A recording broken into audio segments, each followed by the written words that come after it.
So hi guys, it is Sunday. I'm CJ.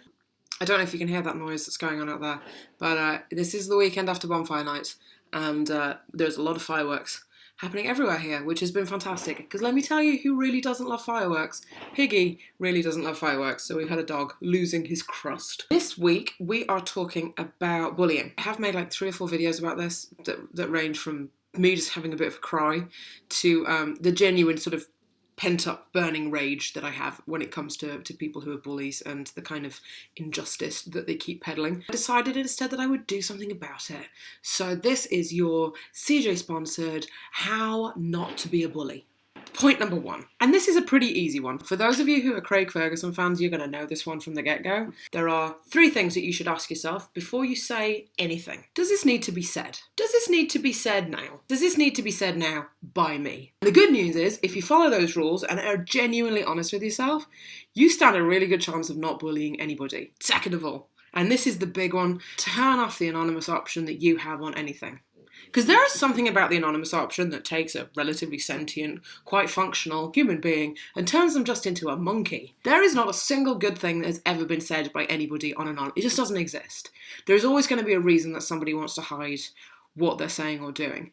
And here we're into like the sticky territory because obviously, you know, I'm part of this channel and us guys are here to help you and we want to be people that you can talk to and people that you can trust. And there is the option to ask for privacy, which is different to the anonymous thing. Because I don't know what happens to somebody when they get on anonymous, but it's like there's this moment of like a sudden outburst of freedom where they've just decided that every single shitty thing that's gone on in their head, they can just say it out loud because like, why not? Because nobody knows that you're saying it. Anonymity should not be a guarantee that you can say something terrible to another human being and not get caught.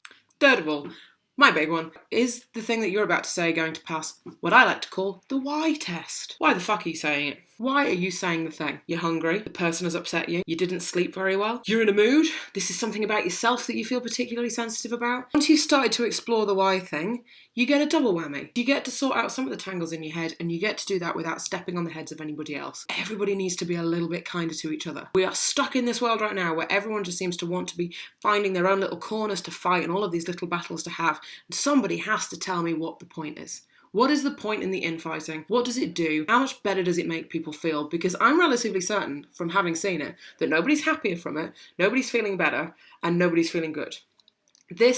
None of this is the same as disagreeing with somebody who has come out with something that is offensive or problematic or an issue. But you see, the thing about that is that it will pass. Does this need to be said? Yes, that's it.